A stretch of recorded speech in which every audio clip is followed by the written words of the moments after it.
também estou no 9.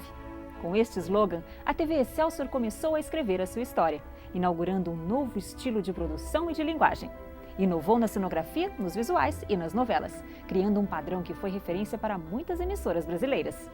Tudo isso você vai ver hoje, contado por um de seus principais integrantes, Álvaro de Moya, o primeiro diretor artístico da Excelsior. Oficina de vídeo da rede Sesc Senac de televisão está só começando.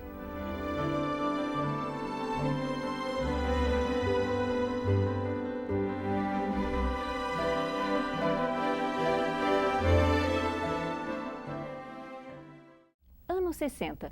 O cenário era o Brasil da Bossa Nova, do futebol campeão mundial e da inauguração de Brasília. Nesse clima nacionalista, a TV era bem diferente do que é hoje. Não existia o videotape, a cor ou a transmissão em rede.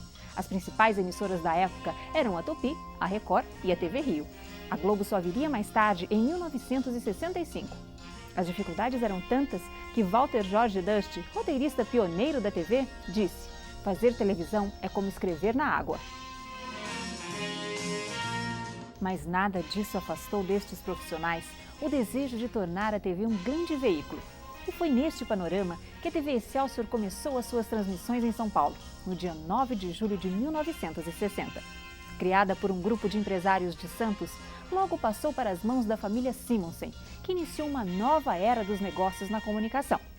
Esse período, desde a queda do Getúlio, em 1945 até 1964, foi um momento de identidade brasileira. O Anselmo Duarte ganhou o Pagador de Promessa em Cannes com o filme, foi o único cineasta latino-americano até hoje a ganhar o Festival de Cannes. Então, quer dizer, era um momento propício para fazer uma televisão que mudasse o rumo da televisão brasileira. De repente, a TV Excelsior entrou com um esquema extremamente profissional, com um esquema industrial de feitura, um equilíbrio financeiro com essa coisa, quer dizer, a utilização dos intervalos comerciais, tudo feito de uma maneira extremamente organizada.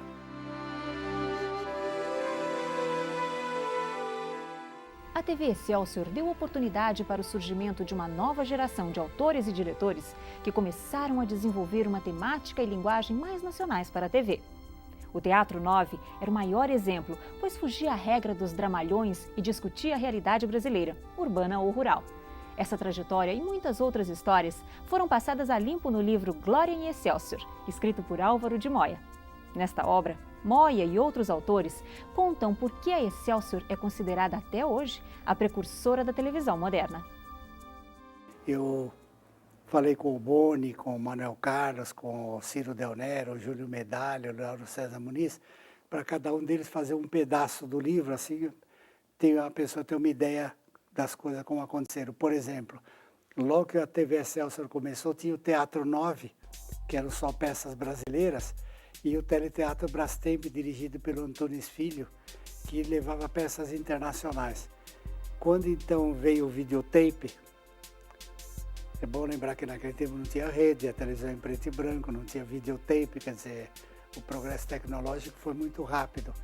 Mas então quando veio o videotape que possibilitou fazer a telenovela diária, até então a telenovela era segunda, quarta e sexta, e isso era muito difícil para a dona de casa saber que dia que era, eles acabavam perdendo. A ideia então do videotape fez com que você montasse um cenário e gravava segunda e terça e passava de segunda até sexta-feira os capítulos de novela. Então, do ponto de vista econômico, passou a ser muito mais viável produzir telenovelas diárias do que fazer um teleteatro. Então, um teleteatro passava a ser desmembrado. E então, no livro, o capítulo do Lauro César Muniz conta isso. Ele escrevia peças para o Teatro 9, que só levava peças brasileiras, e de repente ele passou a escrever telenovela, quer dizer, houve a transição. O Walter Negrão também era desse tempo de fazer o teleteatro e depois fazer telenovela. Mesmo a Excelsior tendo inovado na produção de novelas, no livro de Álvaro de Moya, o teleteatro teve um espaço importante.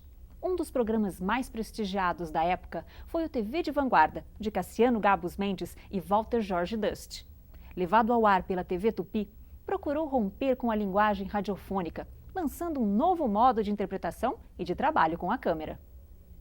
Ali é que a televisão brasileira encontrou um caminho de inventar um jeitinho, tal como no futebol, como na música popular, de fazer uma televisão que, graças a isso, a TV Globo consegue exportar novelas para o mundo inteiro, porque tem essa fluência de linguagem e porque a televisão conseguiu uma identificação com o espectador brasileiro como nenhum outro veículo, mais do que o futebol, mais do que o cinema, do que o teatro, do que a música.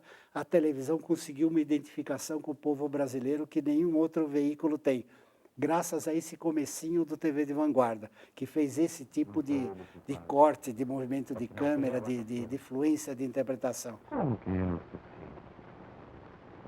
É o senhor, doutor? Sim, foi o senhor.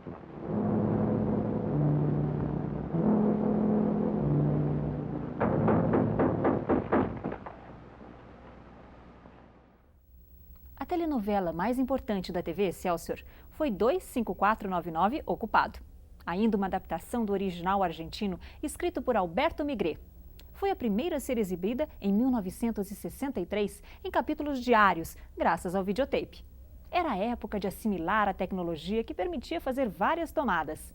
Nos papéis principais, Tarcísio Meira e Glória Menezes. Em 1965, outra novela marcaria a época, A Deusa Vencida, de Ivani Ribeiro e com direção de Walter Avancini. Ficou no ar por 4 meses e reuniu um elenco de estrelas, sendo considerada uma superprodução da Excelsior. Em 1966, um grande sucesso e recorde absoluto de episódios. Redenção, com 596 capítulos. Tinha no elenco Francisco Coco e Miriam Meller. Ficou 2 anos no ar e foi a primeira a ter uma cidade cenográfica.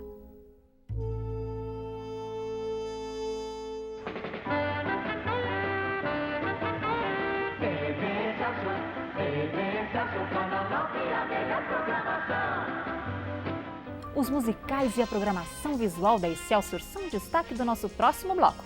A gente volta já.